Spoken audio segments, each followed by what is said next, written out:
ভাই জালে কি ইলিশ মাছ উঠিনি ভাই? উঠে না? হ্যাঁ, এখন নদীতে অভিযান নাই, সাগরে অভিযান, বঙ্গোপসাগরে অভিযান চলে। আর মেঘনা নদীর অভিযান চলে গেছে। এখন এই মেঘনা নদীর অভিযান গিয়ে তো লাভ নেই, জেলেদের মাছ জালে ইলিশ মাছ উঠে না। কি এলো খাও খাও, এলো খাও, রুটি একটা রুটি খাও, একটা রুটি খাও, পাশে 10টি আনা রুটি ওকে খাও। আর নোয়া খেললে কথা কই কেউ ভাই আর মাইয়ার ওকে 10টি আনা রুটি দেন।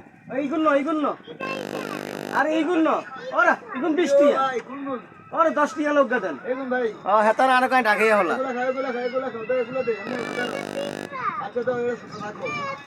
আরে এটা খাইতে ইচ্ছো না, 10টি আনা ওকে দেন। হ্যাঁ অন সাদো না আই বুঝুননি, অন নোয়া খেললে কথা কও না, মানে আই ঢাকাইয়া কথা কইলে মানে হেতার মনে করে ঢাকার তো নাই, বিদেশি হলা বুঝছেননি। অনেক লাগে মানে আঙ্গ দেশের কোনটা আমার মূল্যায়ন করে, বিদেশি কোনো মূল্যায়ন করে না। আল্লাহ হাফেজ, সবাই যোগাযোগ লাইক কমেন্ট শেয়ার করে দিয়েন।